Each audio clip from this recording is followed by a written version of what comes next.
जळगाव शहीद जवान सुनील पाटील यांच्या स्मारकाचे अनावरण।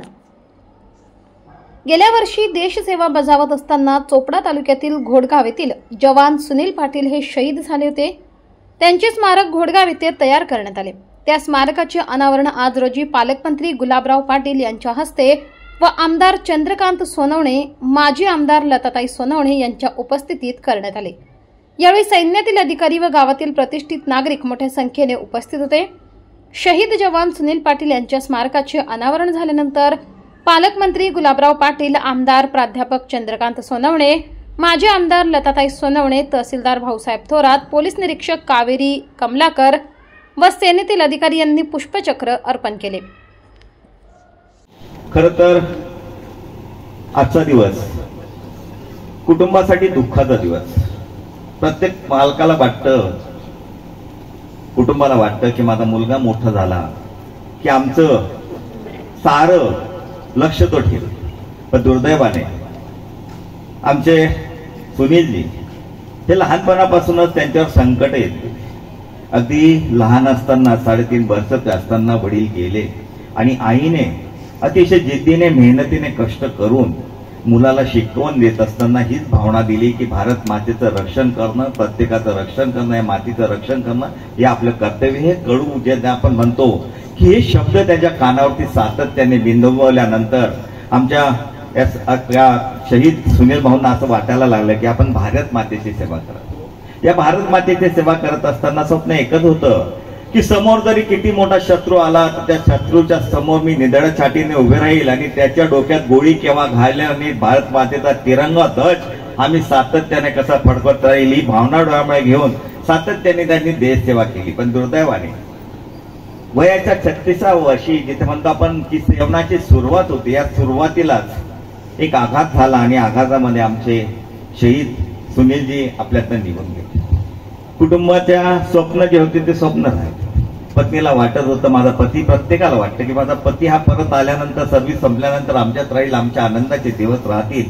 आजले त्या छोट्या बेबीला तर अजून तेच वाटत असतं की माझा पती, माझा बाप हा लवकर परत केव्हा येईल। पण दुर्दैव आज आपण बघतोय की देशाची परिस्थिती, भारत देश हा कधीच कुणाच्या वाटेला गेला नाही। शांततेच्या विचाराने शांततेने राहण्याचं कर्तव्य आपल्याकडे सातत्याने केलं जातं। आमच्या देशाची प्रतिमा तीच होती, पण दुर्दैवाने आमचे शेजारी सातत्याने कुरापत काढत जातात, आमच्या सैनिकांवर गोळीबार करतील, आमच्या देशात येऊन अतिरेकी हल्ला करतील। या साऱ्यांचा विचार करून भारताच्या सैनिकांनी ठरवलं, भारताचे पंतप्रधान मोदी साहेबांनी ठरवलं, सिंदूर नावाचं जे आपण मिशन चालू केलं, या सिंदूरच्या माध्यमातून आज पाकिस्तानला आपण योग्य ते धडा शिकवला। हे धडा शिकवला कोणी?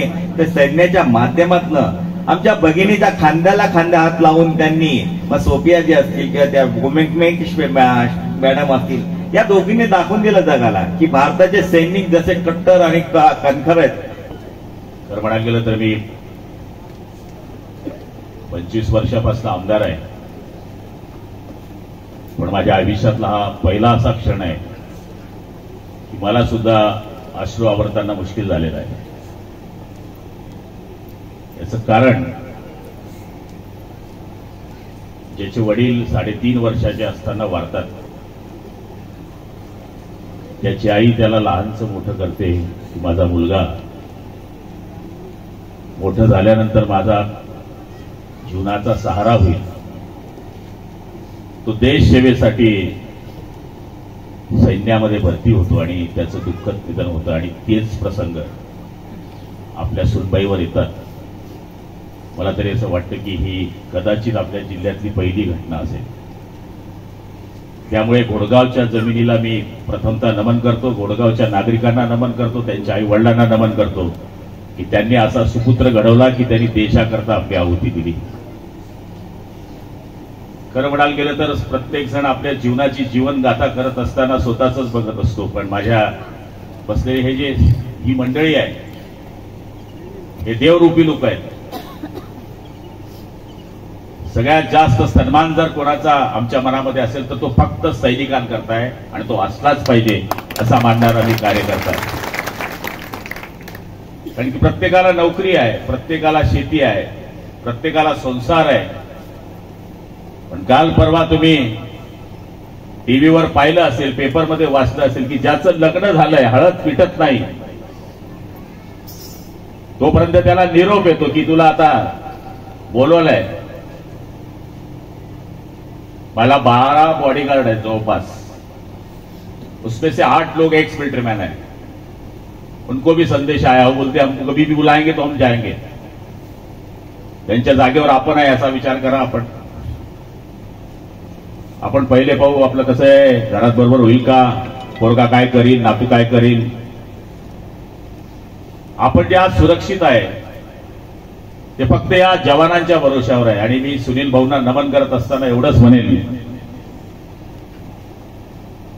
या आसमान में तारा है, तारा ही रहेगा. सच्चा सोना है, सोना ही रहेगा. कश्मीर हमारा है, हमारा ही रहेगा.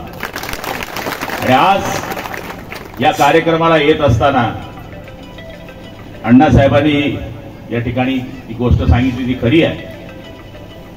या स्मारकाकरता आम्ही तर पैसे देणार होतोच, पण आता काल आम्हीच डीपीडीसी मधून, आपको मराठी समझ में नहीं आया इसलिए हम बताते हैं हिंदी में, तो जिला नियोजन का पैसा होता है शासन की तरफ से, उसमें हमने 28 ऐसे वीर जवान है जलगांव डिस्ट्रिक्ट में, उनके स्मारकों के लिए 7 करोड़ रुपया दिया है.